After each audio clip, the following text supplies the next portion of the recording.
Sa inyo nila nakikita yung pag-asa. So would you agree? I mean, sa wakas if the people will assure you of your victory, will you run? Yes. That we have to see by the numbers and by science and mathematics. Kahit na anong pamaraan, basta't pumirma ka, e-signature, dito sa loob ng ating bansa, abroad, pumirma ka para ipahiwatig sa ICC at sa Korte Suprema ng unang hakbang dapat ay magtulungan tayo. Pag-isipan nilang mabuti para humupa yung sitwasyon, ibalik dito sa ating bansa si former President Duterte. Dito litisin. Hindi nyo ba naitanong bakit yung pati yung nagbasa ng Miranda rights, bakit si General Torres? Bakit wala man lang, okay lang siguro siyang magbasa, ngunit nandun sana sa tabi niya yung representative ng Interpol. Was illegal. You could see that there were statements that did not really corroborate well with some of the videos that were shown. Like for instance, the ILG Secretary John Vicremulla saying in one interview that there was a group effort, and then in the Senate hearing he was actually denied. Dadagan ang Balita News Update. At sa amin, nakapag-harvest na kami, kakatanim lang. So, hindi, buti na lang yung timing, hindi yung bago aanin, nakapag-anin na tayo. So, yung season, okay. It's,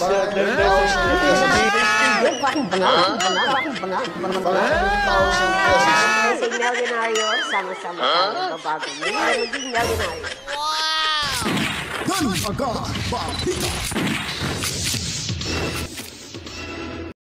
Alright, welcome back mga kabaitan. Nagbabalik na naman tayo at maghahatid po ng mga panibago na naman na mga komprehensibong impormasyon at balitaan. Ganito pa rin tayo. Yung boses natin medyo laghaw pa rin at pinipilit pa rin natin na makapagbigay ng sapat na impormasyon patungkol sa mga pangyayari. Lalo na po update tayo dyan sa Netherlands mga kabalitaan. At yun nga, dumating na nga si Ma'am Honeylet at si Kitty Duterte diyan sa Netherlands at talagang pinagkakaguluhan ng mga taga-suporta nila mga kabalitaan. Pero bago pa po ang lahat, huwag niyo pong kalimutan mag-subscribe at pindutin ang notification bell. Yan makikita nyo. Then paliguan niyo po ng maraming likes at comments mga kabalitaan. Share niyo po, huwag niyo lang pong skip yung ads na inyong mapapanood sa mga bawat video inyong pinapanood dito sa ating munting bahay. Luzon, Visayas at Mindanao, lahat ng mga Pilipino sa lupalop nating mundo. Assalamualaikum sa ating mga kapatid na Muslim. Welcome ho. Itong programang ito ay para ho sa inyo.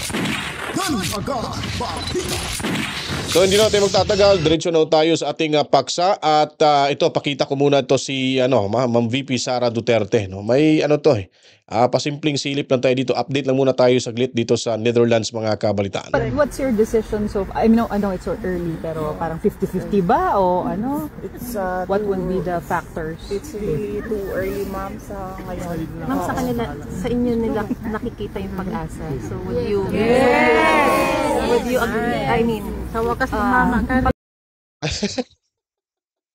Sa wakas, tumama ka rin mga kabaitaan. Talagang sinupalpal ho siya dito sa isang taga-suporta . Parang yung boses niya, parang si Maris Umali mga kabalitaan, no? Parang si Maris Umali Kasi nga, binatikos to. Naalala ba yung kumakalat na video sa social media, lalo na sa Facebook, na pinagsisigawan siya doon sa harap ng mga taga-suporta at naka-video siya doon. Sinabi na bias, Duterte. So talagang kahit na nahiya na ho siya, pinipilit siya pa rin, pinapakita hindi siya nahiya. Pero talagang makapal yung mukha mga kapitan, talagang hindi nahiya. Pero sa sarili niya, hiyang-hiya na ho siya doon mga kapitan. Review natin, recap natin saglit kasi parang sabi ng isa dito sabi niya sa wakas, tumama ka rin. Kawawa talagang doon si Maris Umali. Tignan natin. Ulitin natin mga kabaitaan. Sa inyo nila nakikita yung pag-asa. So would you agree? I mean, sa wakas pagbibigyan niyo po ba yun kung yun ang magiging panawagan niyo? Yes, ma'am. Ang pagtakbo kasi, ma'am, kailangan ka manalo. So kailangan mo paniguraduhin na kapag tumakbo ka ay mananalo ka. Ma'am, you can have our vote. That will be hopeless case kung wala na yung pag-asa, no. So mahirap paasahin ng mga tao tapos alam mo namang hindi ka magtatagumpay sa kandidatura mo. So kailangan paniguraduhin na mananalo para nabibigay yung expectation ng mga tao. Meron po kayong guarantee sa kanila as to when you can truly say na sa kanila kung ano yung decision? I'm sure ang nag-even advice sa akin noon was Gatong mga loko-loko rin itong mga taga-suporta ni Inday Sara. May ano daw, may garantiya kung may garantiya ba daw, sabi ni Zen Hernandez, sabi naman ng isa na, ay kung wala, kami na ang bahala. Talagang nangiinis Pilital saludo talaga ako sa mga taga-suporta ng Duterte. the fourth quarter of 2026. So December of 2026, supposedly yun, dapat merong decision. So malalaman At ng... that time, kailangan na iset up kung ano yung kailangan na organization para sa isang kandidatura. If the people will assure you of your victory, will you run? Yes. That we have to see by the numbers and by science and mathematics.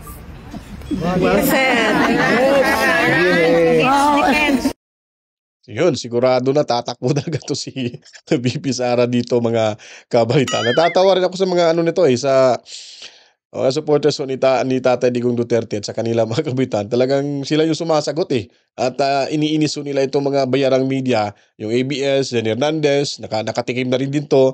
Itong si Maris Umali, mas lalo na nakita talaga yung mukha niyang sinagsisigawan siyang bias at Duterte, mga kabalita.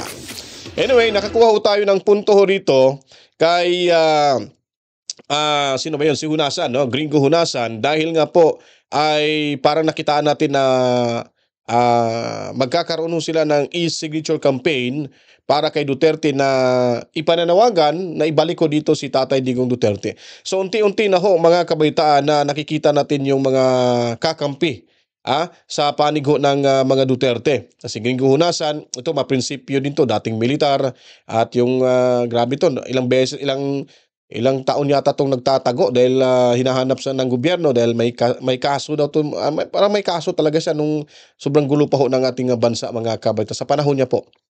So ngayon ay nakita niya po at hindi niya inamin na kinampihan niya, pero nakikita niya daw na may mali yung pagpapatupad ng pagdakip kay Tatay Digong Duterte. Kaya parang nagsanibwersa sila dito ni Senador Rodante Marcoleta, mga kabaitaan, at ito po, panoorin natin ang buong kwento. Samantala, may nakikitang probable cause ang grupo ni dating Senador Gringo Hunasan at senatorial candidate Rodante Marcoleta para maibalik sa Pilipinas si dating Pangulong Rodrigo Duterte, lalo na't sinasabing hindi dumaan sa due process ang pagpapadala sa kanya sa ICC. Hinikayat naman ng grupo ang mga Pilipino na suportahan ang kanilang isinusulong na electronic signature campaign para makakuha ng puwersa at makita ng ICC na may kapalpakan sa naging pag-aresto sa dating Pangulo. Para sa detalye, may live report si Erlo Bringas. Erlo. Ali, ang gagawin daw na hakbang na ito ng grupo ni dating Senador Gringo Hunasan na isa ding senatorial aspirant ay panawagan para nang sa ganon ay magkaisa ang bawat Pilipino. Ang sabi ng dating senador, hindi ito o wala itong pinapanigan na anumang panig, kundi ang kanilang gagawin daw ay para sa kapayapaan din ng ating bansa. Ito ay pro-Pilipino. This is a pro-Filipino effort na hindi natin naririnig sa national conversation. Ang question is, ano gagawin natin? Okay, mabuti na itanong yan. Hindi na ito issue tungkol kay former President Duterte. Issue na ito ng bayan, ng sambayan ng Pilipinas. Yan ang panawagan ni Senatorial Aspirant Gringo Hunasan patungkol sa nagkakagulo at kasalukuyang hindi raw nagkakaisang bansa. Dahil dyan mag-oorganisa ang grupo ni Hunasan kasama ang Reform Philippines at ang Democratic Party of the Philippines maging ang Malayang QC Party ng isang kampanya para may panawagan ng agarang pagpapauwi kay dating Pangulong Rodrigo Roa Duterte. Matapos itong dalhin sa The Hague, Netherlands, matapos itong maaresto sa bisa ng umano'y warrant of arrest mula sa ICC. Yan ang nakikita nilang solusyon para mapahupa ang kasalukuyang sitwasyon na kung saan nagkakaroon ng pagkakahati-hati ang mamamayang Pilipino. Sa ginawang press conference, dito inilatag ang mga maituturing na butas o kapalpakan ng gobyerno o hindi nasunod na batas sa pag-aresto sa dating Pangulo. Sinabi pa ni Hunasan na nais nilang madinig ang boses ng taong bayan sa pamamagitan nga ng payapang paraan at pagkakaisa patungkol sa kasalukuyang nangyayaring pagkakabahabahagi sa ating bansa. Importante marinig natin, yung tinig, yung tunay na tinig ng taong bayan, devoid of partisan political affiliation, devoid of the legalities. Dahil, di ba, ang daming legal opinion na valid din naman, no? So walang pagkakaisa ron, walang consensus. Saan tayo nagkakaisa? Ang ginawa namin, magtanong kami, sino ang gusto ng gulo? Wala namang nagtaas ng kamay. Sino ang ayaw ng unity? In fact, ito yung plataforma ng unity na nagluklok sa ating Pangulo, sa kinaroroonan niya ngayon. Walang nagtaas ng kamay. So doon tayo nagkakaisa. Ayaw natin ng gulo at gusto natin pagkakaisa. Dahil dyan, isang electronic signature campaigning ang ililunsad ni Honasan at ng kanyang grupo kung saan para makakuha sila ng pwersa at makuha ang atensyon ng International Criminal Court o ICC at ipakita na mayroong kapalpakan sa naging pag-aresto sa dating Pangulo. Nanawagan din sila sa mga Pilipino na masuportahan ang kanilang hanay at nilinaw din nilang wala silang pinapanigan kundi ang kanilang ginagawa lamang ay para sa taong bayan. Kahit na anong pamaraan, basta't pumirma ka, e-signature, dito sa loob ng ating bansa, abroad, pumirma ka para ipahiwatig sa ICC at sa Korte Suprema ng unang hakbang dapat ay magtulungan tayo. Pag-isipan nilang mabuti para humupa yung sitwasyon, ibalik dito sa ating bansa si former President Duterte. Dito litisin. Alam niyo mga kabitan, ito maganda rin itong ginawa ni para sa akin, in fairness naman sa Bungit administration, ang ayaw lang kasi ni Honasan mga kabitan, baka kasi magkaroon na naman ng kulita at pag-aaklaso ng mamamayang Pilipino dahil nakikita siguro ni Honasan na sobrang napakadami talagang nagsilabasan ng kanilang lungga para ipakita yung suporta nila para kay Tatay Digong Duterte. At ito yung gusto niyang iwasan na sa pamamagitan ng e-signature campaign ay kailangan talagang maibalik si Tatay Digong Duterte. At for sure, marami talagang tataas yung kilay dito sa gagawin ni Honasan sa kampo ng Bungit administration mga kabalitaan. Dahil si Boying si Boying Rimulya nag-assume na talaga na hindi na makakabalik si Tatay Digong Duterte. At hindi nila inisip na sa sobrang pagmamadali nila, tuloy nagkaroon ng butas ng kanilang pag-serve ng di umano warrant of arrest, pag-aresto, pag-kidnap, hanggang ito'y hindi nila sa competent na korte. Pwede naman daw sa Regional Trial Court, pwede naman daw sa Supreme Court, saan pa ba yun? Sa Digang Bayan ba yun? Supreme Court, basta sa mga competent na korte sa ating bansa. Ang problema lang dahil sa pagmamadali, ay agad-agad nila itong hinold dyan sa 250, yung sa Villamor Air Base, at agad-agad minamadali yung pagpapadala nila, pagpapasakay sa aeroplano kay Tatay Digong Duterte. At ayon naman sa kampo ni Bungit, ay legal nasa tamang proseso. Very assuming sila mga kabitan, sa sobrang pagmamadali, naging angat, naging ob sila mga kabalitan. Ewan ko lang kung sinong advisor Ewan ko lang sinong nagmamarunong, malamang yung DOJ. Nagmamarunong dyan. Ngayon, sablayo sila.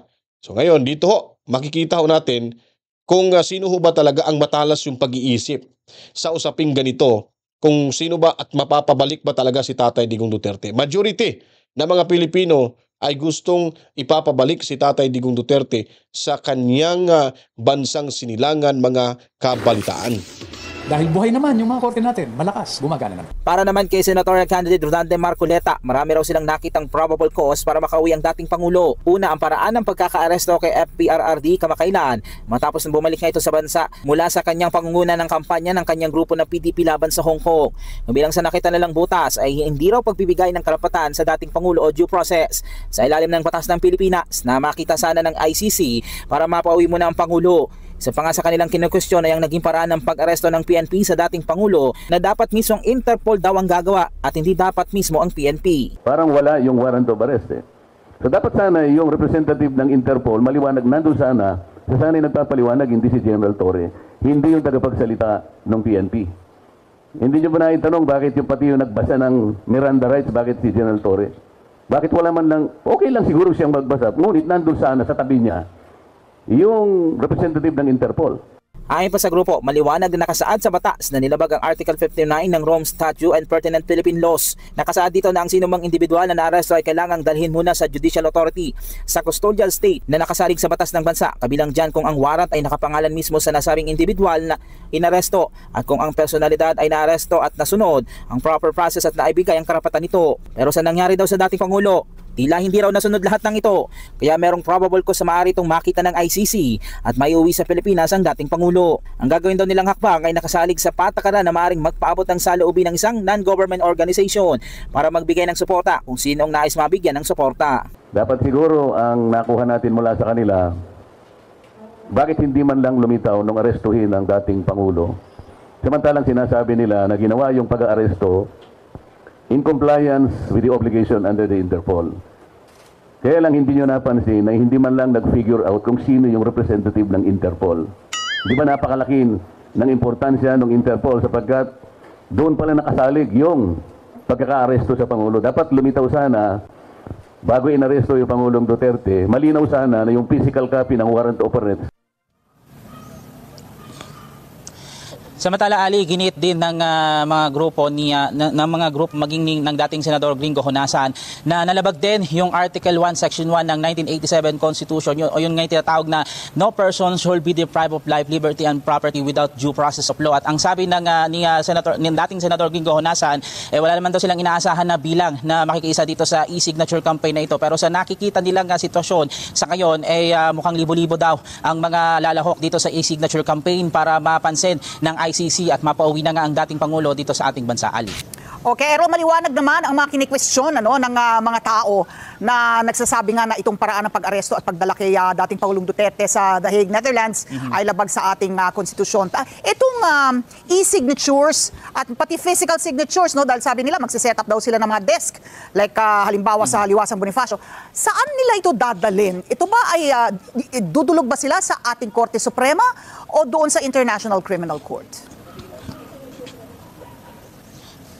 Ali, ang sabi na sa atin ni dating Senador Gringo Honasan, nais nilang mapansin ng ICC itong kanilang panawagan. At meron din silang panawagan sa Korte Suprema na sana raw madiliin na maaprubahan yung mga petisyon na inihain nitong mga nakaraan para mapabalik ang dating Pangulo. Pero ang sabi sa atin ni Honasan ay wala naman daw silang layon na kung tatawagin doon ng iba na pag-iingay ito, okay, pag-iingay na raw ito. Pero ito raw yung nakikita nilang paraan na tahimik at mapayapa para ipanawagan yung ilagay sa tama yung ginawang proseso ng pag-aresto sa dating Pangulo at dito mismo malitis sa ating bansa itong dating Pangulo, Ali. So yun po mga kabaitan, hindi pa ano na rin yun, hindi man natin masasabi na okay, tama nga sinabi ng reporter na pag-iingay.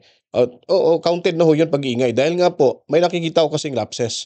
At ang maganda kong gagawin talaga ho rin nila, maliban pa ho sa electronic signature campaign, ay maglalatag daw sila dyan sa Liwasan Bonifacio ng lamesa, tent, para kung sino yung pupunta, peperma ho sila. At yan po ay talagang transparent ho yung kanilang ginagawa. Hindi ho lutong Macau mga kabalitaan. Hindi gaya sa yung PI na yan na bigla na lang parang kabuti, biglang sumulpot. Napakadaming signature dahil pabor daw yung mamamayang Pilipino sa People's or Politicians Initiative daw mga kabalitaan. Yan ang maganda. Diyan natin makikita kung talagang suportado ng mamamayang Pilipino. Physically, yung pagpepermaho nila sa petisyon na yan na pabalikin sa ating bansa si Tatay Digong Duterte. At dyan ho malalaman natin kung talagang mahal na mahal ng taong bayan si Tatay Digong Duterte. Kasi sabi ng iba, edited daw, yung mga video, dagdag lang, iba daw yung boses, yung video, naka-silent, tapos may mga nagdadab na sumisigaw na Duterte, Duterte, ay hindi daw. Yun ang mga kwento ng mga bangag vloggers, mga kabalitaan. Di po ba? At maganda rin ho itong idea na ito, at sabi dito ni Honasan na hindi na expect na makakuha sila ng maraming numbers or susuporta sa kanilang ginagawa. Hindi, mali ho si Honasan. Maraming susuporta ho. Pag electronic yung gagamitan electronic signature campaign, ay marami ho talagang susuporta dyan.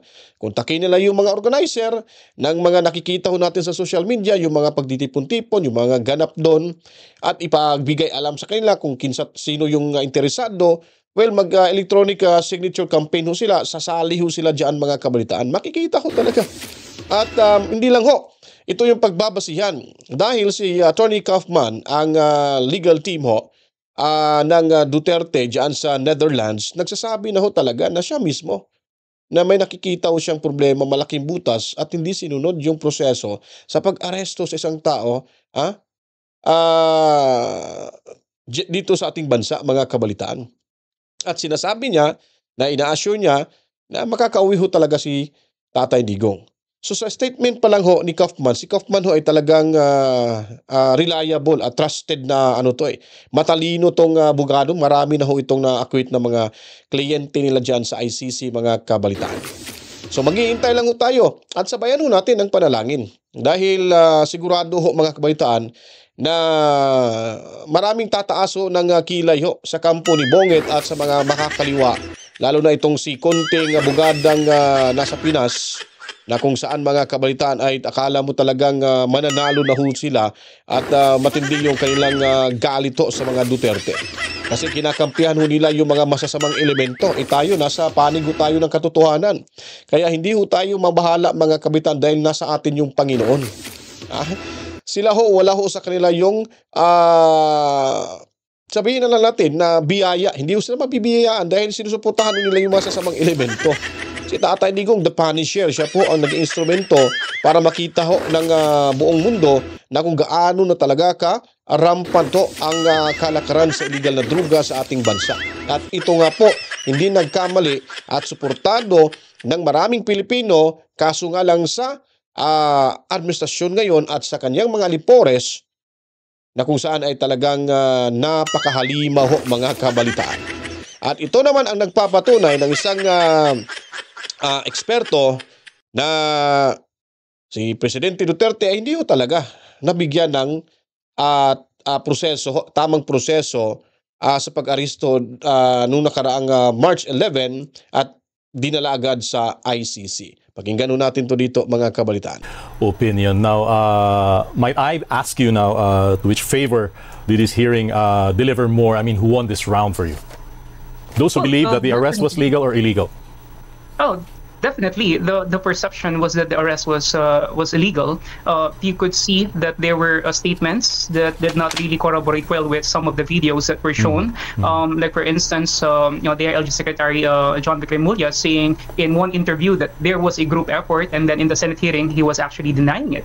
And then there were also a lot of, I believe, lapses wherein the resource persons, especially those that were involved in the arrest, were actually finger pointing at one another. And I believe that this is a manifestation that there was some kind of miscue, that there was some sort of irregularity that actually took place. And I believe that Senator Cayetano was also brilliant when he pointed out some of the legal loopholes that were actually created during the arrest. I also understand that there were a lot of legal problems, particularly with the serving of the warrant, how the president, or rather the former president, was not able to hear or read the full text of the warrant, all 15 pages of it, because of the swiftness of the turn of events during that day. And I fully understand that there should have been a proper legal recourse, and that is that a competent court should have intervened, and that they should have obtained the warrant from a legal court in the country. Okay, and you said so yourself, there were a lot of opinions there, a lot of complexities, a lot of discussion about how the arrest proceeded, and in fact, it even went as far as, how much must the country cooperate now with the International Criminal Court, given, the fact that it had withdrawn from the Rome Statute. So, given all of these information, how would you sort it out for the public? Which were the important points now? Well, the important point here, I believe, number one, is that we should understand that being a country where we have a fully functional legal system, I think the due process was definitely not really given to the former president, given the fact that there was the swiftness of motion, the swiftness of arrest that actually took place, and that there was this really the element of surrender. And while many will argue that this is not a question of sovereignty, I do believe that this is also a question of the legal jurisdiction, okay, of a particular country, which is of course definitely associated with its sovereignty. And if, for instance, we were not able to accord this to a citizen and a former public official, as in the case of President Duterte, then I think it will also cast some doubts as to whether our countrymen will really have their full faith and trust in our legal system. Because if a former president, like former President Rodrigo Duterte, was not accorded such treatment and such adherence or at least observance of his basic human rights, then what more can ordinary citizens actually expect? And I think this may set a not so good precedence in terms of how the public will look into and will see the validity and the veracity of the legal system in the country. Okay, and the public, of course, is still processing all the information that they've heard since that day of the arrest. But undeniably, this is now an election issue, the arrest of the former president. How do you see this panning out in the next 2 months when people decide in the polls? Well, definitely, we're actually we want to actually see it from the perspective of three forces. Of course, we have the Marcos force here. We have the direct opposition, which is of course the Dutertes, and then there is still the liberals. Okay, the Liberal Party still there. But of course, we will see how this will unfold later on. Of course, right now what we're seeing is quite a number of mass mobilizations, prayer rallies, prayer vigils, because definitely this is something born out of the emotions that we're actually feeling because of the arrest, not just because you're a Duterte supporter, but I believe because you're a Filipino to begin with. Okay. And then of course on the part of the administration, this is also something that they need to be very worried about, because definitely this may cast some kind of effect on their chances, particularly on the candidacy of their slate. However, as I pointed out also in many interviews in the past, that their senatorial candidates are actually strong in their own right, because they have the machinery and the resources to mount a good national campaign. However, a political storm like what transpired may actually have an effect on this, particularly in the vote-rich areas of the Visayas. Okay, have an effect, but do you think the effect would be significant? We will see. We shall see later on. Of course, the narrative is always that there are always two sides to the coin. Okay, one of course is those that are supporting the war on drugs primarily, and those projecting the former president as a martyr hero. And of course, their narrative and their sentiment will fall under the idea that during the time of the former president, everything was okay. At least criminality was limited, and at least people were safe, as opposed to what we're seeing right now, that criminality and drug addiction is making a huge comeback.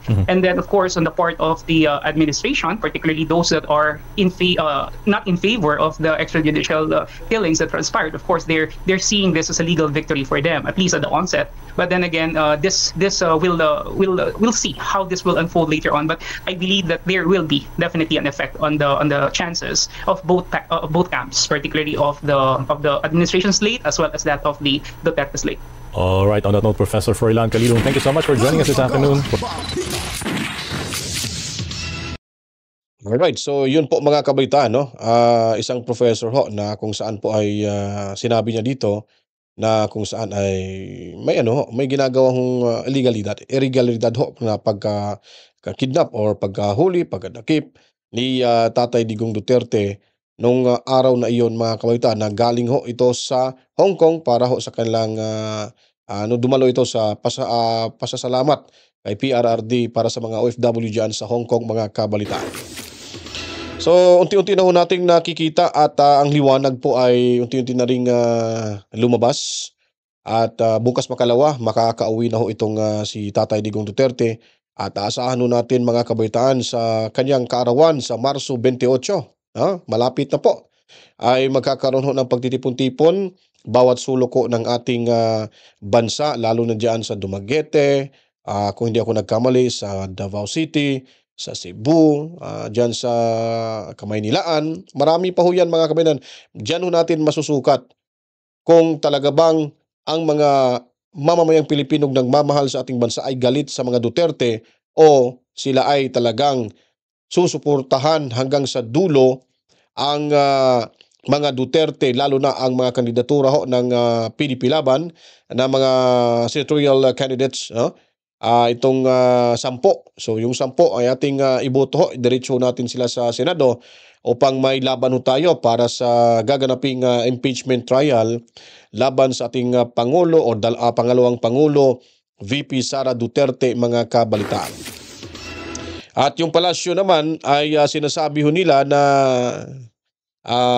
hindi daw maganda magkaroon ng susunod na presidente, gaya na lang kung maging presidente si VP Sara mga kabaitan na lagi daw nasa ibang bansa. Yun po ang lumabas sa hearing ho. I mean sa press con kanina, no, mga ilang oras ng nakalipas ay ating bibigyang reaksyon yan sa ating pagbabalik mga kabalitaan. Alright, so sana po kung nagustuhan nyo po itong ating reaction video, pasensya na, medyo kalmado to tayo ngayon dahil ho sa boses, yung sa ilong ho natin na nakabara, parang may bumabara at unti-unti na ho tayo nakaka-recover at nagpapasalamat ho tayo. And then sa Amerika, lalo na dyan sa Nebraska mga kabaitaan, magkakaroon ho sila at sa Chicago yata, at iban pang state ho ng Estados Unidos, meron ho silang pagtitipon-tipon sa Marso 28 mga kabalitaan. Birthday ho ito ni Tatay Digong Duterte. Manalangin ho tayong lahat para makuha ho natin yung ating minimiti na kalayaan ni Tatay Digong Duterte. Maraming salamat po sa lahat ng mga nanonood dito sa ating munting bahay mga kabalitaan. Salamat po, mga 55,000 mahigit na ho tayo. Kulang-kulang na tayo mag 56,000. Salamat sa suporta. Mabuhay ho kayo mga kabalitaan. Palakpakan ho natin sila mga kabalitaan. At sa lahat ng mga moderators natin, yung ating mga team replay, mga masugid na tagapanood, silent viewers, maraming salamat. At sa ating mga kapatid na Muslim, Assalamualaikum, masalam sa inyo lahat. Then sa ating sinasaluduan lagi ang overseas Filipino workers, mabuhay ho kayong lahat. Saludo kami sa inyo dahil kayo ang tinuturing ho naming bagong bayani ng ating bansa. Mami Rose, Daddy Berting, and Tobias family dyan sa Cebu City. Maraming salamat. Luzon, Visayas at Mindanao, saan mang lupalop ng ating mundo na may mga Pilipino, ang programang ito ay para ho sa inyo. Maraming salamat. Ako'y magpapaalam na po. To God be the glory. Mama, chip. Peace out.